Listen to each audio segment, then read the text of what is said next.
How's it going, everybody? Welcome back to another video, and I'm doing a little series here where I compare two countries that don't really typically like being compared to one another, China versus Taiwan. Today I'm going to be focusing on the dinner table. The reason for that is that at the dinner table, that's where you start to see a lot of the cultural differences and behavioral differences sort of reveal themselves. If you go to a Chinese dinner, the first thing you'll notice is that they have these really big round tables in the restaurants that often offer outdoor and indoor seating, which is kind of fun. They'll put tables out on the sidewalk, out on the street. They also have more of like an open concept in the restaurants. They're a little bit larger than a typical Taiwanese restaurant. Taiwanese restaurants do have that. You might call that rechao here in Taiwan, which is a sort of a specific type of dining. But in China, that's like most restaurants. It's all restaurants. Huge tables with like pink plastic chairs or stools. And they'll also have like a lazy Susan in the middle so that everybody can try the foods, because like, of course, in Chinese culture and Taiwanese culture, there's a whole bunch of different dishes that you can try from. It's not like everybody gets their own plate. You know, like in the West, you might have your steak and your mashed and your veggies. In China, on that table, you will get your bowls and your plates and your cups and all of the things that you eat from wrapped in plastic, which is kind of funny. It's just sort of, it's not really vacuum sealed. It's just sort of covered in plastic, which I always used to like to open with my chopsticks. It makes a really satisfying popping noise.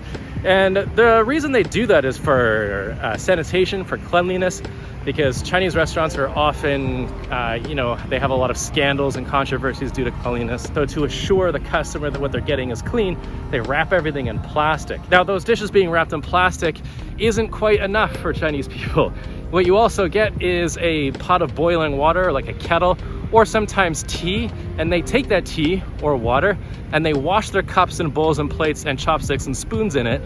The idea being that if there are any, bacteria left on your plates and dishes and stuff like that, the hot water will hopefully kill it and you'll get really clean dishware. It's just the idea is that, they don't want their dishes to be like tampered with or touched with people's dirty hands or dirty surfaces.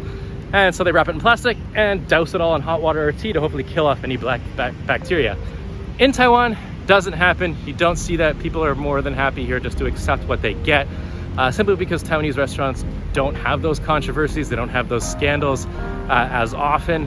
And so people just trust that what they get is clean. So there's no need to actually do that. Once you start eating, what I find in Chinese restaurants is they order a ton of food. So much food that the government actually started like a program or some kind of awareness not to waste food, because people were just ordering so much food that they couldn't finish. But typically speaking, there's going to be a lot of people around this table, so they do it because they'd rather have too much than not enough. With the food, it's often served with beer. Popular beers there would be like Baiwei, like Budweiser.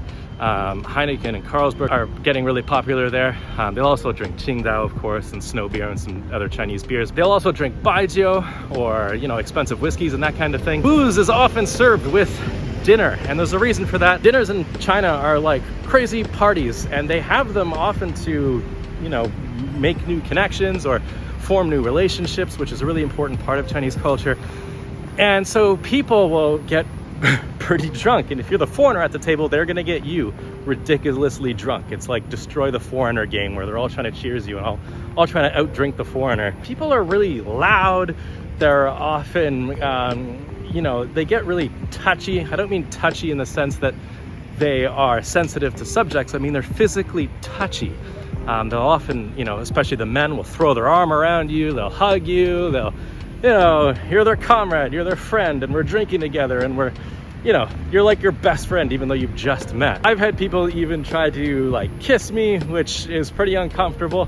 Even after a couple of firm, no's, they tried to do that, and that's really uncomfortable. In fact, my friend Winston got kissed, and even though he told that person it made him uncomfortable, the guy kept trying to kiss him, and so Winston actually ended up and leaving. It often doesn't come to that too much, but it does happen. People are really physically close. It's not just at the dinner table. Like I remember when I first moved to China, I was in Henan province, and I was crossing a rather busy street in Zhengzhou province with one of the people that worked at my school. When we started to cross the street, he started to touch behind my elbow like he was guiding me across the street, which was weird. I was kind of like, what are you touching me for? And then I noticed that every time I crossed the street, the Chinese person that I was with would often like hold me somehow, like by the waist or by the elbow as they crossed the street.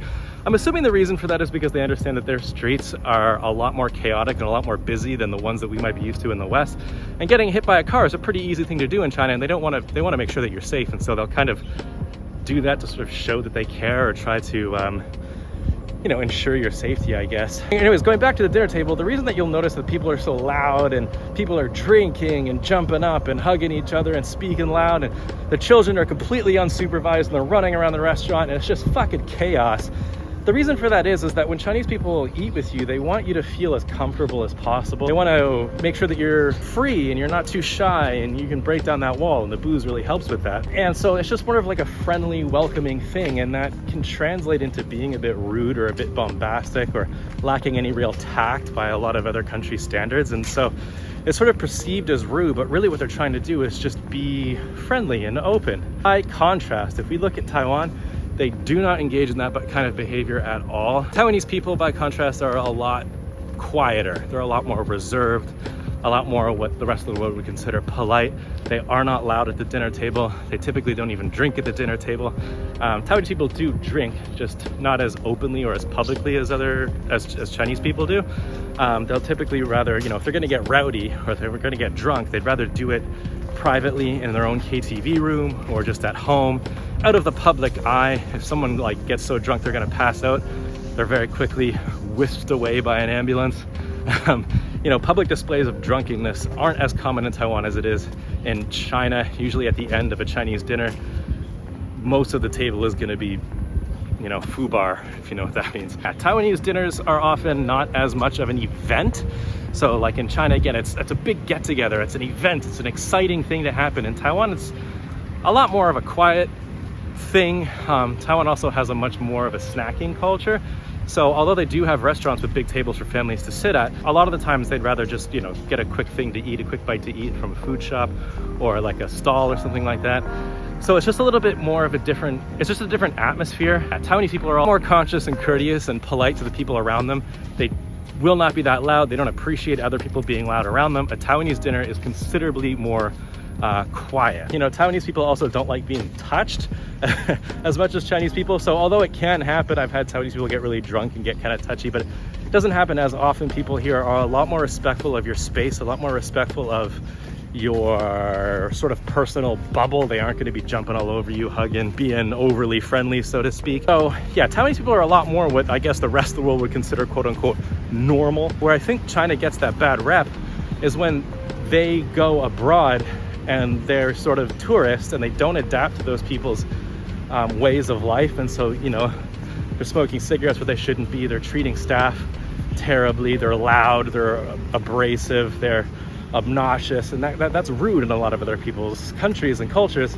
And that's one thing I did miss in China. They do treat servers, you know, staff at the restaurant like second-class citizens. If you want something, you snap your fingers and you scream "Four!" and you know, and they come running over and meet whatever need. Here, I feel like people treat restaurant staff with a lot more respect. You know, in China, I feel like when you go out and you spend a ton of money, they sort of feel like they want to be treated like kings and queens, and they want to be pampered, and so they can sort of order the staff around, and it's kind of interesting to see. But it's just a different way of doing things, and the serving staff kind of accept it as just sort of part of their job to be sort of submissive and you know, do exactly what the people want at the table is sort of considered good service. Taiwan people are going to be a lot more quiet. They're not going to be calling the staff over from across the restaurant in a really loud way. They're not going to be snapping their fingers or anything like that. It's often the case where they'll just sort of like look at the server and they'll come running over and help you. But just an overall different atmosphere with the dinner table with Chinese people and Taiwanese people. Again, China is more of an event. It's loud, it's crazy, it's a ton of fun. It's very just sort of explosive in a way. But in Taiwan, it's a lot more quiet, more respectful. People don't make a big deal of it. People here don't, you know, they're a lot more quiet than Chinese people, we'll say that. Alan, am I missing anything? No drugs, health only. No drugs, health only. No, I think that's pretty much sums up Taiwan. Yeah. Yeah. Well, thanks for your input. I was your walker. I was guiding you through the... Yeah, I was following him the whole time. If you guys can think of any differences that I missed, throw them down in the comments section. Hit the subscribe button, because I do sacrifice a lot of sponsored videos by talking about things like this, because it's not exactly sponsored videos. What are they? Haven't had one of those for a while. Yeah, Maggie and Jane. But anyways, yeah, consider subscribing. Drop a like if you liked what you saw, and yeah, stay positive. Keep your stick on the ice. Follow us on Instagram if you like, Prosy_SR.